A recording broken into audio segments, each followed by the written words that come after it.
నమస్తే పబ్లిక్, అందరూ మంచిగున్నారా? మన సిటీ మాజు స్టోర్ల కోసం మంచి మంచి వార్తలు పట్టుకొచ్చినాయి కాబట్టి మన ఛానల్ మారవకుండా వార్తలు పురాగా వచ్చేదాకా చూస్తూనే ఉంటుండ్రి.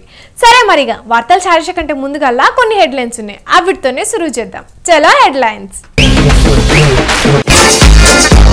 రేవంత్ అన్న సవితక్క నడుమ వెళ్ళే మాటల తూటాలు అసలుకే తగ్గలేదు సభల కడవ సభ్యులు.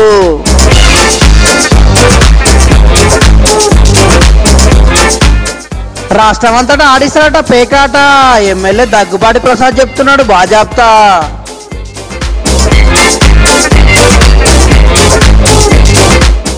ప్రిన్సిపల్ సార్ను బదిలీ చేసిరని విద్యార్థులు రోడ్డెక్కి చేసిరు భారీ ఎత్తున నిరసనలు.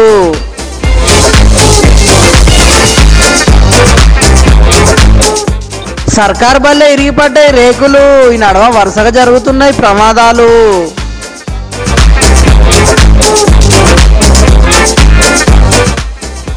యాళ్లకు దవాఖాన కాడ లేకుంటే అంబులెన్స్ పోలీసులే దగ్గరుండి తీసుకుపోయి చేపించిరు చికిత్సను. అబ్బబ్బబ్బబ్బా, తెలంగాణ అసెంబ్లీ మీటింగ్ నడుస్తున్నది కదా అంటే ఎవ్వరు తగ్గుతలేరు. ఒకళ్ళు ఒక మాట అంటే ఇంకొకరు రెండు మాటలు అంటున్నారు. మళ్ళా ఆ రెండు మాటలకు 4 మాటలు వస్తున్నాయి. ఇలా రేవంత్ అన్నకు సబితక్కకు పడ్డదిగా. సీఎం రేవంత్ రెడ్డి సార్కు సబితా ఇంద్రారెడ్డి మేడంకు నడుమ అసెంబ్లీలో గట్టిగానే నడిచింది పంచాయతీ. రేవంత్ సార్ ఒక మాట అనుడుతూనే సబితా మేడం అధ్యక్ష అనుకుంటా లేచి కౌంటర్ షాల్ చేస్తే ఆ కౌంటర్లకు ఎన్కౌంటర్ చేసిండు బట్టి సారు. మరదంతా ముచ్చటేందో మొదలు రేవంత్ అన్న మాట్లాడిన మాటల నుంచి మొదలు పెడదాం. వారికి సూచన చేస్తున్నా, వెనకాల ఉండే అక్కలు ఇక్కడ ఉండి చెప్పి ఇక్కడ ముంచి అక్కడికి తేలిండ్రు. ఆ అక్కల మాటలు విన్నాడు అనుకో జూబ్లీ బస్ స్టాండ్ లో కూర్చోవాల్సి వస్తుంది అధ్యక్ష. ఇట్లా కాంగ్రెస్ ను ముంచే అక్కడ తేలిండ్రు జాగ్రత్త అని కేటీఆర్ కు ఉచిత సలహా ఇచ్చేటాలకు అట్లా కోపంతో లేచింది సబితక్క. గుండె మీద చేసుకొని చెప్పాలి అధ్యక్ష. ముఖ్యమంత్రి గారు కూడా ఆ రోజు నేను అక్కగానే ఆశీర్వదించిన, ఆ రోజు పార్టీలోకి వస్తున్నప్పుడు ఒక అక్కగా ఆశీర్వదించిన, బాబు నువ్వు చాలా పెద్దగా ఎదుగుతావు, ఈ రాష్ట్రానికి ముఖ్యమంత్రి అవుతావు, రాయి పార్టీలకని ఆహ్వానించిన నేను. ఈ రోజు మరి నన్నెందుకు కక్ష తీర్చుకుంటున్నాడో నాకు అర్థమైతలేదు. ప్రతిసారి ప్రతి అసెంబ్లీలో ఒక్క నిమిషం ఆగండి చెప్పనియండి, ఒక ఆడబిడ్డ బాధ అవుతుంటే వినే స్థితిలో లేరా? ఇట్లా నిన్ను కాంగ్రెస్ లకు తీసుకొచ్చిందే నేను గుండె మీద చేసుకొని చెప్పి అనుకుంటా సీఎం కావడానికి నేనే కారణం అన్నవోలే ఆ మాటలకు కౌంటర్ ఇచ్చిన రేవంత్ రెడ్డి సారు, నువ్వు తీసుకొచ్చిన మాట నిజమే గాని తీసుకొచ్చి ఏం చేసినావు, నన్ను గెలిపిస్తా అని చెప్పి నువ్వు పార్టీ మారినావు అని అన్నాడు. సబితక్క ఈరోజు నేను నిన్ను కాంగ్రెస్ పార్టీలోకి రమ్మన్నా పెద్ద లీడర్ అవుతావు అని చెప్పినా, పార్టీకి నీకు భవిష్యత్తు ఉంటుందని చెప్పినా అని చెప్పింది. అది వాస్తవం. తమ్ముడిగా నన్ను పిలిచి మల్కాజ్గిరి పార్లమెంట్ లో ఎన్నికల్లో పోటీ చేయమని ప్రోత్సహించి పార్టీ నన్ను ఎన్నికల్లో అభ్యర్థిగా నిర్ణయించిన తర్వాత టిఆర్ఎస్ పార్టీలో చేరి మంత్రి పదవి పొంది తమ్ముని మోసం చేసింది కాబట్టి ఈ రోజు నమ్మొద్దు అని కేటీఆర్ కి చెప్పిన అధ్యక్ష. ఇక ఇదే టైంలో బట్టి సార్ కూడా బాగానే మాట్లాడిండు. ఒక దశాబ్ద కాలం మంత్రిగా పనిచేసి కాంగ్రెస్ పార్టీలో అన్ని పదవులు అనుభవించినటువంటి సబితా ఇంద్రారెడ్డి గారు నా వెనకుండి నన్ను ఎల్ఓపిగా నిలబెట్టాల్సింది పోయి కేవలం అధికారం కోసం నేను వారి ఇంటికి వెళ్ళి కూడా అడిగాను అధ్యక్ష. 10 సంవత్సరాలు మీరు మంత్రిగా అనుభవించారు, మీరు ఇప్పుడు కూడా ఎమ్మెల్యేగా ఉన్నారు, కాంగ్రెస్ పార్టీ మీకు ఏం తక్కువ చేయలేదు, మీకు ఇంకా కావాలంటే ఇంకా చాలా చేస్తుంది, చివరికి మీ అబ్బాయికి పార్లమెంట్ సీటు కూడా కాంగ్రెస్ పార్టీ ఇచ్చింది, చేయబాకండి అని పదే బతిలాడితే వారు చేసింది ఏంది అధ్యక్ష? ఇక ఈ మాటలకు అక్కకు బాధ అయినట్టున్నది, అందుకే మీడియా పాయింట్ కు పోయినాక ఏడ్చింది. గౌరవనీయులు డిప్యూటీ సీఎం గారు ఏ ముఖం పెట్టుకొని ఈ అసెంబ్లీలోకి వచ్చారన్నారు. కర్మగానే వచ్చాం. కేసీఆర్ గారి ఇంటి మీద ఉన్న వాళ్ళని కాకి నా ఇంటి మీద వాళ్ళతో కాల్ చేస్తామని మాట్లాడింది ఇదే గౌరవ ముఖ్యమంత్రి గారు. కానీ అదే కేసీఆర్ గారు గెలిపించిన ఎమ్మెల్యేలంతా తీసుకుపోయి మీ పక్కన కూర్చోబెట్టుకున్నప్పుడు నన్ను పార్టీ మానవని అడిగితే అధికారం మీకు ఎక్కడిదేని అడుగుతున్నాను. ఇట్లా ఎవరికెవరు తగ్గేదే లేదు అనుకుంటా మాట్లాడుకొచ్చిండ్రు. కేటీఆర్ సార్ అయితే రేవంత్ కు ఉద్యోగాల మీద సవాల్ చేసిండు. 30,000 ఉద్యోగాలు ఇచ్చినామని చెప్పి బడ్జెట్ ప్రసంగంలో ప్రజలను తప్పుదోవ పట్టించినందుకు, తెలంగాణ యువతను తప్పుదోవ పట్టించినందుకు మీ మీద వేయాలి అధ్యక్ష ఛార్జ్ షీటు రికవరీ. ఇది కరెక్ట్ కాదు అధ్యక్ష. అయ్యా డిప్యూటీ సీఎం గారు, మీరు నేను హౌస్ అడ్జన్ కాగానే పోదాం అధ్యక్ష, అశోక్ నగర్ కి పోదాం, మీ ముఖ్యమంత్రి గారు వస్తానంటే వారిని కూడా తీసుకొని పోదాం. ఏ ఒక్క యువకుడు, ఏ ఒక్క యువతి, ఏ ఒక్క చెల్లెలు చెప్పినా ఒక్క ఉద్యోగం అన్నా ఈ ప్రభుత్వం ఇచ్చిందని చెప్తే నేను అక్కడనే రాజీనామా చేసి వెళ్ళిపోతాను అధ్యక్ష. ఇట్లా అధికార పక్షానికి ప్రతిపక్షం గట్టిగానే ఇస్తుండటంతోనూ సమావేశాలు జోరుగా నడుస్తున్నాయి. మరి చూడాలే పబ్లిక్ కు ఫాయిదా అయ్యే మాటలన్నా మాట్లాడతారో లేకపోతే ఇట్లనే అంగడి బజార్ లెక్క ఒకరి మీద ఒకరు దుమ్మెత్తి పోసుకుంటారో.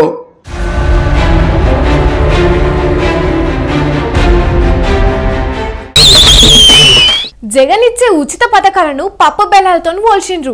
మళ్ళా అంతకంటే ఎక్కువ ఉచితాలను కూటములే ఇస్తా అన్నారు. అంత డబ్బు ఎక్కడి నుంచి తెస్తారు అంటే చంద్రబాబు విజనరీ సంపద సృష్టిస్తామని అన్నారు. ఆ మాటలు నమ్మి కూటమి నేతలకు గుద్దుడే గుద్దుడు అట్లా అందరికందరూ ఓట్లు గుద్దితే బంపర్ మెజార్టీ వచ్చింది. ఇక ఎమ్మెల్యేల పనితనం ఎట్లుంటది, కొత్తగా ఏం మొదలు పెడతారు అంటే అందరేమో గాని అనంతపురం అర్బన్ ఎమ్మెల్యే మాత్రం ఓ మహా గొప్ప పని చేయబోతున్నాడు. అదేందో తెలిస్తే సారును మెచ్చుకుని మిడలేసుకుంటారో లేకుంటే ఇంకేం చేస్తారో మీకే తెలవాలి.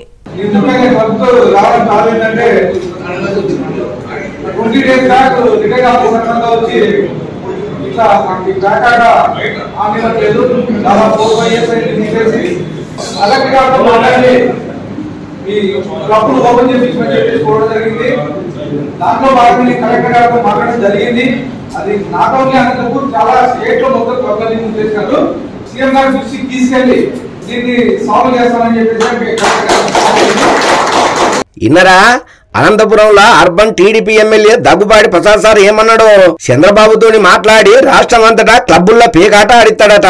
శబ్బాస్ సారు ఎమ్మెల్యే అంటే మీరు, లేకపోతే మిమ్మల్ని ఎన్నుకున్నది ఎందుకు? మంచి రోడ్లు వేయిస్తామనో లేకపోతే యువతకు ఉపాధి అవకాశాలు చూపిస్తామనో, అట్లా కాకుండా సంక్షేమ పథకాలు అందియమనో, రాష్ట్రానికి కంపెనీలను తీసుకురమ్మనో, అవ్వాతాతలకు పెన్షన్ అందియమనో, పిల్లలకు మంచి మంచి చదువులు చెప్పమనో కాదు కదా సార్. ఇట్లా పేకాట పాపరాయిలు పత్తాలాటలు ఆడుకునేందుకు ప్లేస్ ఉంచమనే కదా. అందుకే మీరు క్లబ్ లో పర్మిషన్ ఇప్పిస్తానంటున్నారు, అంతే కదా సార్? కొంచెమన్నా ఉండాలి. అరే ఇందుకేనా మిమ్మల్ని గెలిపించింది? మిమ్మల్ని నమ్ముకోవాలి, ఉన్నాయి అమ్ముకోవాలి. అందుకోసం పత్తాలాడాలనా సార్? మంచి మాటలే చెప్తున్నారు పోండ్రి.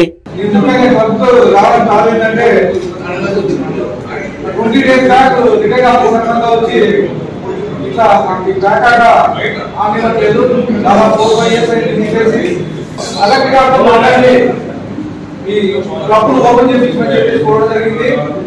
దాంట్లో భాగంగా కలెక్టర్ గారితో మాట్లాడడం జరిగింది. అది నాట్ ఓన్లీ అనంతపూర్, చాలా స్టేట్ లో మొత్తం ప్రొక్లమేషన్ చేశారు. సీఎం గారి దృష్టికి తీసుకెళ్లి దీన్ని సాల్వ్ చేస్తామని చెప్పేసి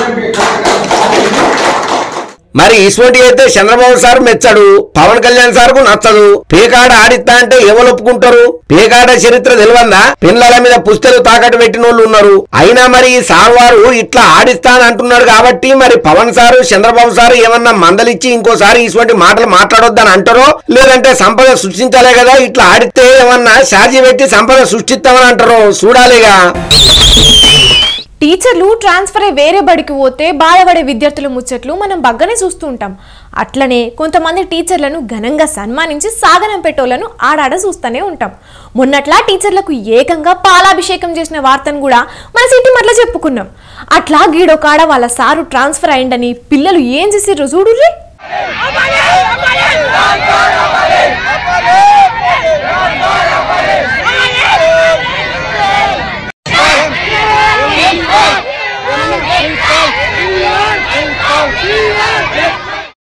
చూస్తున్నారా మా సారు మాకే ఉండాలని చెప్పి విద్యార్థులు ఎట్లా ధర్నాకు దిగినరు. మరి అసలు ముచ్చట ఏంటిదనంటే మంచిర్యాల జిల్లా లక్షెట్టిపేట ప్రభుత్వ model degree PG college principal Jai Kishan Ojha sir మొన్న సర్కారు చేసిన బదిలీలల్లా ఇంకో కాలేజీకి బదిలయ్యిండట. ఇక ఈ వార్త తెలిసిన కాడి నుంచి విద్యార్థులు అందరూ ఆందోళన చేస్తున్నారు. మరి వాళ్ళు అట్లెందుకు ఆందోళన చేస్తున్నారని అంటే ఇది వరకు ఆ కాలేజీలో కేవలం 30 మంది విద్యార్థులు మాత్రమే ఉండేటోళ్ళట. ఓజా సారు ప్రిన్సిపల్ గా బాధ్యతలు చేపట్టిన తర్వాతనే మెల్లమెల్లగా 1000 మంది విద్యార్థుల వరకు జాయిన్ అయ్యిండ్రట. సార్ పనితీరు మంచిగా ఉన్నది కాబట్టే అంతమంది విద్యార్థులు జాయిన్ అయ్యిండ్రట. లక్షెట్టిపేట మోడల్ డిగ్రీ కాలేజీల ఇంటిగ్రేటెడ్ బిఎడ్ కోర్సు తోనట్టుగా పీజీలో కూడా కొన్ని కోర్సులను షాల్ చేసి కాలేజీకి జాతీయ స్థాయిలో మంచి పేరు తీసుకొచ్చిండు కాబట్టి మా ప్రిన్సిపల్ సార్ ను బదిలీ కాకుండా చూడాలని చెప్పి విద్యార్థులు ఇట్లా ధర్నాకు దిగిండ్రు. మాకు ప్రిన్సిపల్ సార్ కావాలి ఖచ్చితంగా. సార్ జనరల్ ట్రాన్స్ఫర్స్ అవుతున్నారు. ఆ సార్ లేకపోతే మా కాలేజే లేదు, అంత ఇంత డెవలప్ కావడానికి సార్ ఒక్కరే కారణం. అయితే స్టూడెంట్స్ కానీ హాస్టల్స్ పర్మనెంట్ కావడానికి కానీ ప్రతి ఒక్కటి సారే చూసుకున్నాడు. ఎంతోమంది సార్ని నమ్ముకొని కేరళ, ఒడిశా నుండి అదర్ స్టేట్ నుంచి కూడా వచ్చి వాళ్ళు చదువుకుంటున్నారు. అది ఓన్లీ సార్ వల్లనే. ఎక్కడో ఉన్న కాలేజ్ని ఇప్పుడు దాదాపు స్టేట్ లెవెల్లో తీసుకెళ్ళండి. ఏ స్టూడెంట్స్ చదువుకున్నా ప్రతి ఒక్కరు స్టేట్ లెవెల్కి ఏదో ఒక కల్చరల్ యాక్టివిటీస్తో ప్రతి ఒక్కటి చేసి ఎంకరేజ్మెంట్ కానీ ప్రతి ఒక్కటి సార్ మా సారు చేయబట్టే ఇక్కడ చదివేటోళ్ళు జాతీయ స్థాయిలో పేరు తెచ్చుకుంటున్నారు. కాబట్టి ఎట్టి పరిస్థితుల్లోనైనా సరే ఆయన్నే ఇక్కడనే ఉండాలని అంటున్నారు. మరి సర్కార్ రూల్ ప్రకారం ఖచ్చితంగా బదిలీలు ఉంటాయి, వీటిని ఆపలేము. కాకుంటే ఆ సీట్లకు ఏ సార్ వచ్చినా ఇదే తరీకలా పని చేయాలి. సర్కార్ కూడా అన్ని తీరుగా సవలతులు చేయాలి, నిధులు కేటాయించాలని కోరుకోవాలి. కానీ గా సారు అంతమంది పిల్లల ప్రేమను పొందిందనంటే అంతకంటే ఆనందం ఇంకేముంటది చెప్పుండ్రి.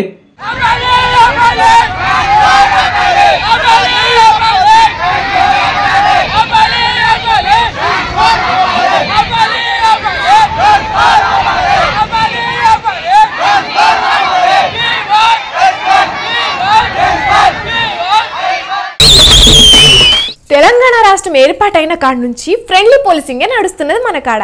కాకుంటే ఈ మధ్య కొంతమంది పోలీసులు కొంచెం దురుసుగా మెదిలే వరకు పోలీసుల మీద విమర్శలు చేస్తున్నారు. అట్లాని అందరు పోలీసులు ఒక్క తీరే ఉండరు. ఇగో ఈ పోలీస్ తీరు కూడా ఉంటారు. మరి అలా గొప్పతనం నేను చెప్పుడు కాదు, మీరే చూడండి.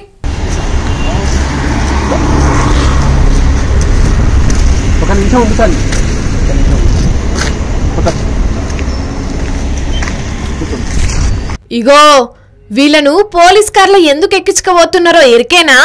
నిర్మల్ జిల్లా సోన్ మండలం మాదాపూర్ ఊళ్ళుండే గర్భిణి జిల్లా కేంద్రంలో ఉన్న ప్రభుత్వ ప్రసూతి ఆసుపత్రిలో పండంటి మగబిడ్డకు జన్మనిచ్చింది.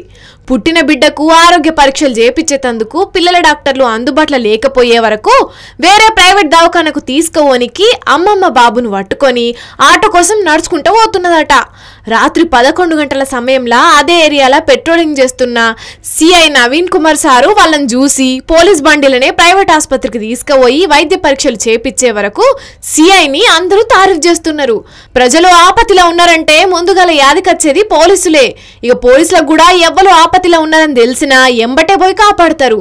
సరే యాళ్లకు ఆడ పోలీసులు ఉన్నారు కాబట్టి వాళ్ళని దవాఖానకు తీసుకుపోయిర్రు. అదే పోలీసులు లేకుంటే ఎంత తిప్పలుండు చెప్పుర్రి. కాబట్టి అయ్యా ఆరోగ్య శాఖ మంత్రి దామోదర్ రాజనరసింహ సారు అన్ని మాతా శిశు దవాఖానలల్లా పిల్లల డాక్టర్లను కూడా అందుబాటులో ఉంచుర్రి. లేకుంటే పుట్టిన పిల్లలు గోసపడే పరిస్థితి ఉంటది. కాబట్టి జర అన్ని దవాఖానలల్లా సౌలతులు పెంచేటట్టు చూడుర్రి సారు, మీకు పుణ్యం ఉంటదని అంటున్నారు సర్కార్ దవాఖానలల్లో సౌలతులు లేక ఇబ్బందులు పడుతున్న జనాలు.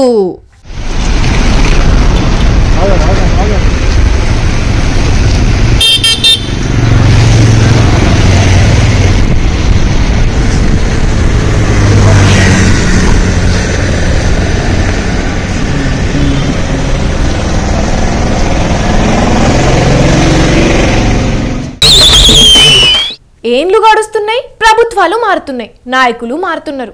కాకుంటే ఆ నాయకులు ఇచ్చిన హామీలు మాత్రం అడుగు సుతం ముందు గదులుతలేవు. ఇంతకు నువ్వు దేని గురించి చెప్తున్నావు అమ్మా?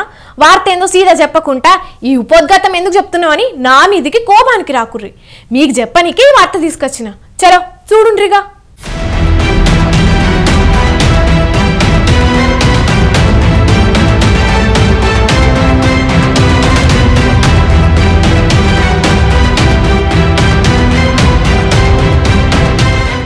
సర్కారు స్కూల్ పరిస్థితి ఎట్లున్నదో చూస్తున్నారా?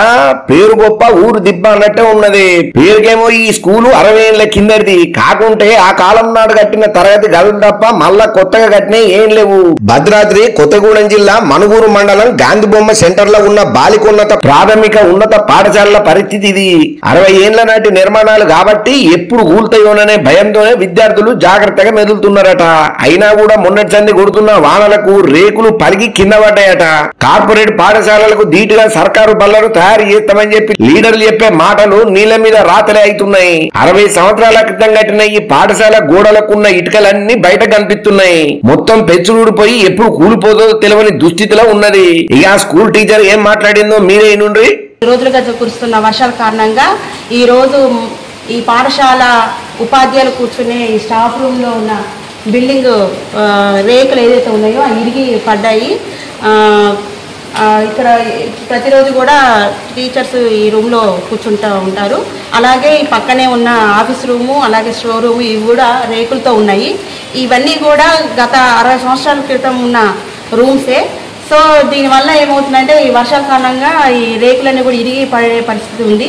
అలాగే పిల్లలు కూర్చునే క్లాసులు కూడా వర్షాల కారణంగా గోడలకి నిమ్మొచ్చేసి కరెంట్ షాకు వస్తుంది. అలాగే ఈ చెట్లు ఉండడం వల్ల కూడా పైన ఆకులు అవి పడేసి వాటరు ఆగి అవన్నీ కూడా నిమ్ముతో కిందికి డ్రాప్స్ లాగా పడుతున్నాయి. సో ఇన్నరా గోడలకు సుతం కరెంటు షాక్ అత్తున్నదట. అంటే పుష్కున్న ఏదన్నా జరగడానికి జరిగితే పరిస్థితి ఏందన్నట్టు చెప్పుండ్రి. డిప్యూటీ సీఎం తో నట్టుగా 3 మంత్రులు ఖమ్మం జిల్లా నుంచే ఉన్నారు. మరి ఈ ముచ్చట వాళ్ళ దానిక పోయిందో లేదో తెలియదు గాని అయ్యా బట్టి సారు మీ సొంత జిల్లాలోనే సర్కారు వల్ల పరిస్థితి ఎట్టున్నదో చూసిండ్రు అయ్యా.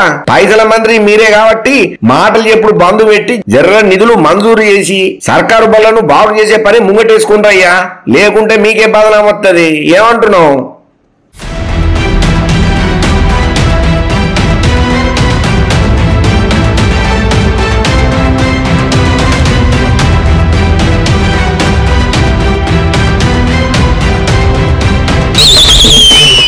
ఈ నడుమ పోకిరి పొరులు ఎక్కువైతున్నారు. 6 విల్లులు కనిపిస్తే చాలు ఏదో మాటనుడు వాళ్ళని తిప్పలు పెట్టుడు చేస్తున్నారు. ఎంతో మందికి ఎన్నో తీర్ల బుద్ధి చెప్పినా ఇంకా కొందరైతే మారతలేరు. అసొంటి ఓ పోరనికి ఇచ్చి పడేసిరు కదా అంటే ఇంకోసారి 6 విల్ల జోలు తీస్తేనే సుచ్చు వడాలి.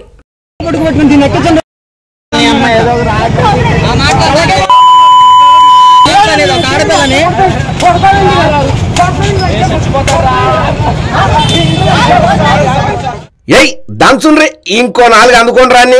ఈ 1 పాయింట్ల తొండలు సొర్రగొట్టి బయటికి రాకుండా కాలకాడ కట్లు కట్టాలి. పోరని కింద వాడెత్తు చూసేందుకు పొలగాని లెక్కనే ఉన్నా చేసేటి అని పోకిరి పనులే. అందుకే వీళ్ళు ఇట్లా దంచుతున్నారు వీన్ని.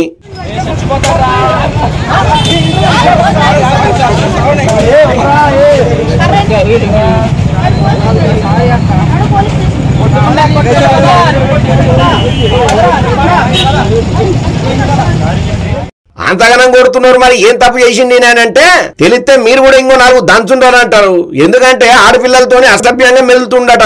కృష్ణా జిల్లా మచిలీపట్నంలో ఓ విద్యార్థిని చెల్లెలను వేధిస్తున్నాడట. వీడు ఒక్కడే కాదు మొత్తం 3 ఉన్నారట. వీని సోపతి ఎంత చెప్పినా వినకుండా తిప్పన పెడుతుంటే ఆ చెల్లె పోయి ఇంట్లో చెప్పిన వాళ్ళే ఆ 3 కోసం 3 రోజుల సంది ఎత్తుకులాడుతున్నారట. కానీ దొరకలే. అట్లా ఎనుకులాడంగా ఇంకో వీడు ఒక్కడే దొరికిండు. ఇగో ఇట్లా బుద్ధి చెప్పి పోలీసులకు అప్పచెప్పిండ్రు.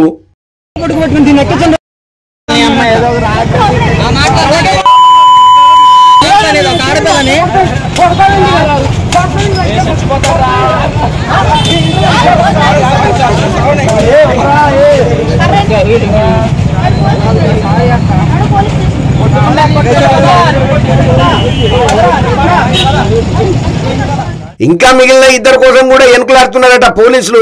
వాళ్ళు దొరికినాక వాళ్ళకు కూడా గిట్లనే ఉంటది కావచ్చు, లేకపోతే ఇంకా ఎక్కువనే ఉంటుందో కోటింగ్. అయినా వారి చదువుకునే వయసులో మంచిగా చదువుకోక ఇవేం అడ్డమైన బుద్ధులరా. పబ్లిక్ లా పరువు కొట్టుకునే లెక్కలు కాకపోతే ఏంటి అన్ని. మిమ్మల్ని మీ అవ్వయ్య బళ్లకు కాలేజీలకు పంపేందుకు ఇట్లా పోకిరి పనులు చేయనీకేనా? కొంచెమన్నా సిగ్గుండాలే కదా. మారండ్రా భయ్ మారండ్రా నాయన, మీకు దండం పెడిది. అడ్డమైన సోపతిగాళ్ళను మోపు చేసుకుని చిల్లర కథలు చేస్తున్నారు. మీ బతుకులు చేయడా.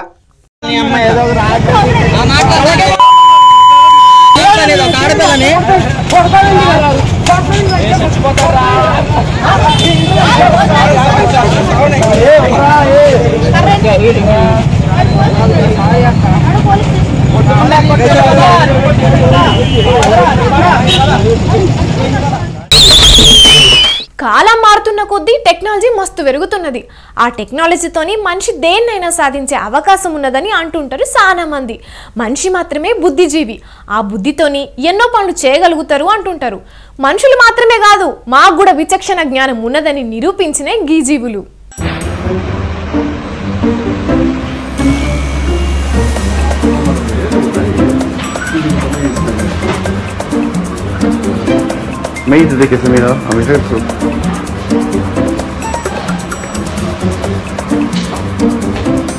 చూస్తున్నారా నుల్లా, ఒక ఊర పిచ్చుక కింద పడితే ఇంకో ఊర పిచ్చుక దాన్ని గిచ్చి మరి బతికేనికి ఎట్లా తండ్లాడుతున్నదో.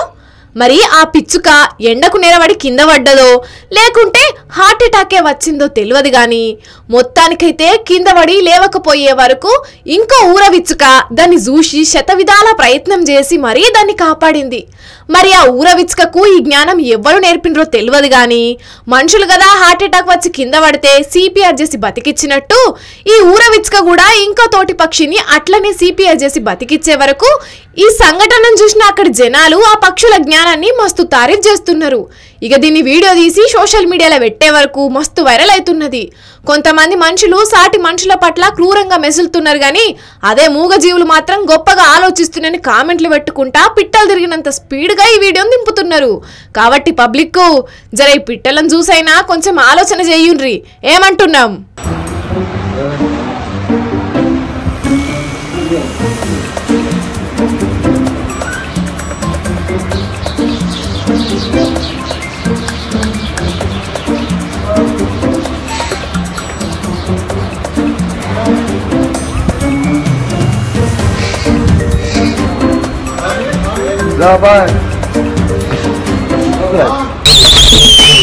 తెచ్చిన కాడికి వార్తలు మొత్తం చెప్పేసిన కాబట్టి మళ్ళొక్క పారి హెడ్లైన్స్ చూసేర్రి.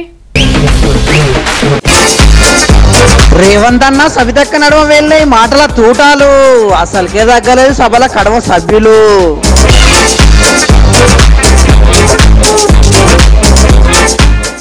రాష్ట్రమంతటా ఆడిస్తారట పేకాట, ఎమ్మెల్యే దగ్గుబాటి ప్రసాద్ చెప్తున్నాడు బాజాప్తా.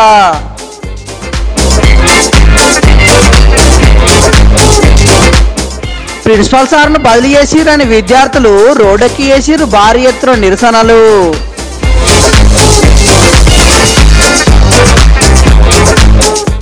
సర్కార్ బల్లే ఇరిగిపడ్డాయి రేకులు, ఈ నడవ వరుసగా జరుగుతున్నాయి ప్రమాదాలు.